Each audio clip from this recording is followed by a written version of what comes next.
Welcome students. तो आज इस लेक्चर में हम क्लोज मैपिंग के रिलेटेड एक इम्पोर्टेंट थ्योरम करेंगे। तो देखिए, बिल्कुल ही सिमिलर है कॉन्टिन्यूस की। देखिए क्या था हमारे पास, अगर हम एक एफ एक्स टू वाई एक कॉन्टिन्यूस मैप लेते हैं तो हमारे पास रिजल्ट होता था इफ एंड ओनली इफ अगर ए हमारे पास सबसेट होता है एक्स का। कॉन्टिन्यूटी में क्या रिजल्ट होता था कि अगर ए सबसेट है हमारे पास एक्स का, तो अगर हम ये सेट लिया हमने और एफ ऑफ ए सेट लिया, उसका क्लोजर निकालते हैं तो इसका क्लोजर जो होता है इस सेट में कंटेन्ड हो जाता है। हमने यही पढ़ा था कॉन्टिन्यूटी में। तो बट अब देखिए रिजल्ट क्या है कि अगर एफ हमारे पास एक्स टू एक टोपोलॉजिकल स्पेस से हमारे पास एक दूसरी टोपोलॉजिकल स्पेस है, अगर जो ये मैप है वो एक क्लोज्ड होगा इफ एंड ओनली इफ अगर ये इनक्वालिटी है वो रिवर्स होल्ड करती है। That is if and only if for any subset A of x के लिए क्या होगा, अब जो ये सेट है हमारे पास एफ ऑफ ये सेट है इसमें कंटेन्ड हो जाएगा, इससे रिवर्स जो है वो होल्ड करेगा अगर हमारे पास ये जो मैप है वो एक क्लोज्ड मैप होता है। तो देखिए किस तरह से प्रूफ करेंगे, काफी इजी प्रूफ है। तो सबसे पहले हम ये मानकर चलते हैं कि जो हमारे पास एफ मैप हमने लिया है एक्स टू वाई वो एक क्लोज्ड मैप है। इट मीन्स वो क्लोज सेट को क्लोज सेट पर ही मैप करेगा। तो अब हमने ये प्रूफ करना है, तो हम लेट कर लेते हैं ए, हम कोई भी सबसेट ले लेते हैं एक्स स्पेस में से, और हमें मालूम है कि कोई भी सेट जो होता है हमारे पास वो अपने क्लोजर में कंटेन होता है। अगर ये इसका सबसेट है, हमें एफ ऑफ ए चाहिए तो हम एफ ऑफ ए निकाल लेते हैं, तो एफ ऑफ ए जो होगा वो इसमें कंटेन होगा। अब यहाँ पर हमें एफ ऑफ ए का क्लोजर चाहिए तो हम क्लोजर निकाल लेते हैं, और हमें ये भी मालूम है अगर ए कोई सबसेट होता है बी का तो उसका क्लोजर कंटेन्ड होता है इसके क्लोजर में। तो यहाँ से हमारे पास ये आ जाएगा कि एफ ऑफ ए का जो क्लोजर होगा वो कंटेन्ड हो जाएगा हमारे इस क्लोजर में। तो अब देखिए जो ए सेट है हमारे पास वो हमेशा हमारे पास क्या होता है, एक क्लोज्ड सेट होता है।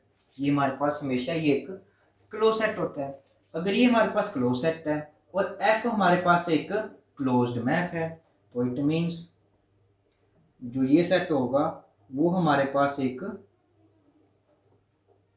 क्लोज्ड सेट होगा इन वाई में।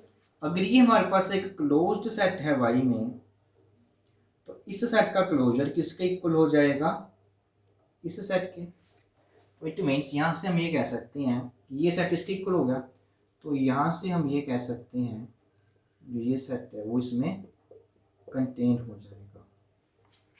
देखिए यही हमने प्रूफ करना था।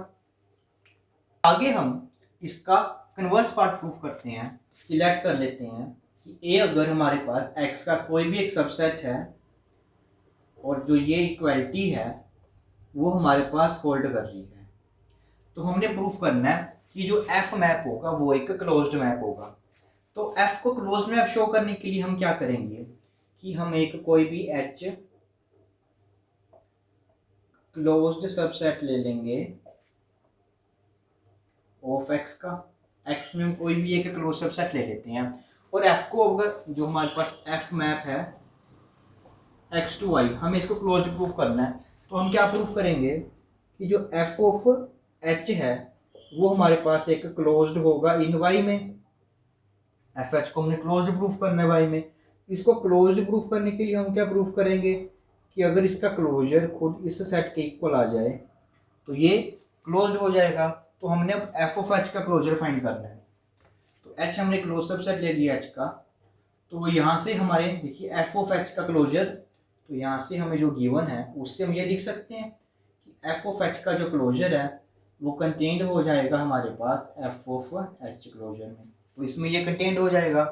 बट देखिए यहाँ पर एच हमने का क्लोज सबसेट लिया है एक्स का, अगर ये क्लोज्ड है तो उसका क्लोजर किसके इक्वल हो जाएगा, खुद एच के। तो इट मीन्स ये इक्वल हो जाएगा हमारे पास एफ ऑफ एच के। तो दैट मीन्स यहाँ से हमारे पास ये हो गया कि इसका क्लोजर क्या कर गया, इस सेट में कंटेन्ड कर गया।